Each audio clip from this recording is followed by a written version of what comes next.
कितनी बार उसके माँ बाप ने डांटा, लेकिन उसका कोई असर उस पर होता ही नहीं था, जिस कारण से उसके दांत पीले पीले हो जाते हैं। शादी के बाद अरे बहू, वैसे तो तुझ में कोई कमी नहीं है, पर तेरे दांत इतने पीले कैसे हैं बेटा? कैसे है मतलब? कोई सर्जरी थोड़ी ना कराई है। वो तो क्या नाम, मैं ब्रश नहीं करती थी तो पीले हो गए। अब क्या करूं? आप कहे तो लाल करवा लूं या फिर काले? यार ये क्या है, क्यों माँ से लड़ रही हो? लड़ रही हूँ? अरे मैं लड़ रही हूँ या ये बोल रही है कि दांत पीले हैं, पीले।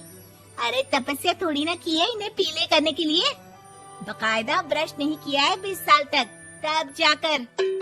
छी, कैसी बात कर रही हो? ये उस वक्त तो पीले नहीं थे जब हम लोग तुम्हें देखने आए थे। अरे तब साफ करवा लिया होगा डेंटिस्ट के पास जाकर। अब देखो कैसे पीले पीले लग रहे हैं। रंजना सास की तरफ गुस्से से देखती है। फिर शुरू हो गई पीले पीले पीले।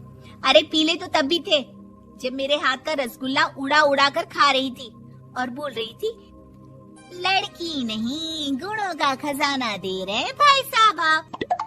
खैर, अब वो लोग करते भी तो क्या करते, पीले दांत वाली बहू पल्ले पड़ी थी तो झेलना तो था ही। एक दिन कीर्तन में रंजना गाना गा रही थी। अरे कमला बहन, माँ का द्वार है, यहाँ तो सब शुद्ध होकर आते हैं, फिर अपनी बहू को ब्रश भी नहीं करवाती तुम। दूर से पीले पीले दांत भक्ति में बाधा उत्पन्न कर रहे हैं। अरे कोई 2 साल की बच्ची थोड़ी ना लेकर आई हूँ मैं बहू बनाकर, अच्छी खासी लड़की है। अरे कैसे करवाऊं ब्रश, ये तो उसे खुद करना चाहिए ना। अब माँ बाप तो इसके जैसे तैसे निपटा दिए, ये नहीं सोचा कि सास कैसे संभालेगी। सास बहू को लेकर घर आ जाती है, लेकिन सोच लेती है कि अब इसे लेकर कहीं नहीं जाएगी। अगले रोज बहू कहती है, अरे क्या हो गया, मंदिर नहीं जाना क्या? कीर्तन का वक्त हो रहा है। मेरी मधुर वाणी से कान्हा जी जागते हैं और सोते हैं। आप तो जानती है ना उनकी भक्ति में कितना मन लगता है मेरा। वो क्या है ना, तबीयत ठीक नहीं लग रही है मेरी, आराम करूंगी मैं। तबीयत ठीक नहीं लग रही? अभी तो मिथुन के गाने पर नाच रही थी आप, और अब बोल रही है कि तबीयत ठीक नहीं लग रही। अरे भक्ति में मन लगा लो सासू माँ, ऊपर जाना है, क्या मुंह दिखाओगी आप? हाँ? सास को बहू की बात पर गुस्सा आ जाता है। मैं क्या मुंह दिखाऊंगी, इसकी चिंता तो ना कर, समझी? अपने मुंह की चिंता कर, जो ये पीले पीले दांत लेकर हर जगह पहुंच जाती है। पता है लोग कितना मजाक बनाते हैं। ना जी ना, मैं नहीं जाना कहीं तेरे साथ। तो ये बात है, कोई ना, मत जाओ, मैं अपने कमरे में ही बैठकर भक्ति कर लूंगी। ऊपर वाला दांत थोड़ी ना देखता है, मन देखता है, भावना देखता है। और अरे बस बस, तू सब कुछ दिखा, बस ये सफेद चमकदार दांत ना दिखाना किसी को, है? जा यहाँ से। बहू को सास की बात का कोई फर्क नहीं पड़ता, वो तो जैसी थी वैसी ही रह जाती है। सुबह नहाकर किचन में खाना बनाना, फिर खाना खाना, कीर्तन भजन करना और सो जाना। एक दिन, माँ जी मैं सहेली के घर जा रही हूँ, शाम को लेट आऊंगी। हाँ हाँ तो जाना, मैंने कौन सा तेरी आरती करनी है घर पर बैठकर। रंजना सहेली के घर जाती है, जहाँ वो पार्टी में जाने की तैयारी कर रही होती है। अरे शिखा, कहाँ जाने की तैयारी कर रही है? मैं गलत वक्त पर आ गई क्या? अरे नहीं यार, उल्टा सही वक्त पर आई है। मैंने ये साड़ी और ज्वेलरी निकाली है यार, शाम को इनके ऑफिस की एक पार्टी में जाना है। बताना कैसा लग रहा है ये सब? नहीं यार, इस ड्रेस के साथ तो वो वाली ज्वेलरी अच्छी लगेगी। हाँ हाँ सही बोल रही है, मैंने ध्यान ही नहीं दिया। वैसे तो हमेशा से मस्त फैशन सेंस रखती है। तो बड़ा जाती होगी ना पति के साथ पार्टी में। रंजना कुछ नहीं बोलती, बस सोचती है कि यार काश ये बात सही हो जाती, पर मैं क्यों नहीं जाती पार्टी में? क्या इन लोगों की कोई पार्टी होती नहीं होगी? रंजना घर आती है और रात में पति से सवाल करती है, एक बात बताइए, आप मुझे किसी पार्टी में क्यों नहीं ले जाते? क्या आपके यहाँ ऑफिस में पार्टी नहीं होती? पति बेचारा क्या कहता कि दांत पीले हैं तुम्हारे इसलिए।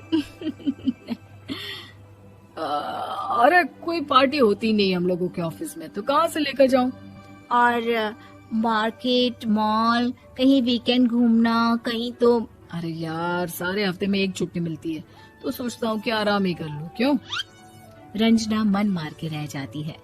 पहले कभी सास के साथ मंदिर जाया करती थी, लेकिन वो भी सास ने ले जाना बंद कर दिया। घर बैठी बैठी रंजना बोर हो जाती है। तभी उसे आइडिया आता है और वो मायके जाने का सोचती है। सासू माँ, 2 दिनों के लिए मम्मी के घर जा रही हूँ। अच्छा अच्छा, ठीक है, आराम से जा। और हाँ, माँ से कुछ अच्छी आदत सीख कर आना कि कैसे शरीर के हर भाग की तरह दांतों की सफाई भी जरूरी होती है, समझी? शुरू हो गई ना आप? वो लोग आपकी तरह नहीं है कि छोटी छोटी बात का बतंगड़ बना दे। उन लोगों के लिए मैं मायने रखती हूँ, ना कि मेरे पीले पीले दांत। रंजना माँ को बिना बताए उन लोगों को सरप्राइज देती है, लेकिन जैसे ही वो दरवाजे पर पहुंचती है, अंदर देखती है कि घर वाले कहीं जा रहे होते हैं। अब माँ, काश रंजना दीदी के दांतों वाली प्रॉब्लम नहीं होती, तो वो भी हम लोगों के साथ चलती ना बुआ जी की बेटी की शादी में। हाँ बेटा, लेकिन अब उसे कौन समझाए कि उसको उसके पीले दांत नहीं दिखते, लेकिन उसके आसपास के लोगों को कितना एम्बैरेसिंग फील कराते हैं। मुझे तो कितनी बार उसके स्कूल की टीचर ने शिकायत की कि उसके साथ कोई लड़की बैठना भी नहीं चाहती, और ना ही कॉलेज में कोई उससे बात करना चाहता था। लेकिन पता नहीं क्यों उसे ये बात समझ में ही नहीं आती। कोई कमी नहीं है उस लड़की में, बस यही कि दांत पीले हैं। वो तो भला हो जीजा जी और उनकी माँ का, जो दीदी को जैसी है वैसे ही रखा हुआ है। रंजना को अपने घर वालों की बात सुनकर बहुत दुख होता है। वो सोचती है कि वो क्या करे, लेकिन फिर वो सीधा डेंटिस्ट के पास जाती है, अपने दांत चमकाती है और कसम खाती है कि वो रोज ब्रश करेगी। अरे क्या हो गया? तुम तो 2 दिनों के लिए गई थी ना, पर कोई ना, अच्छा है, चलो आ गई तो।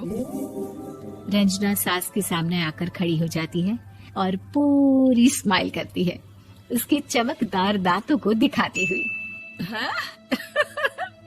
चले मंदिर। माँ, मुझे माफ कर दीजिए, मैंने आप लोगों को बहुत एम्बैरेसिंग फील करवाया।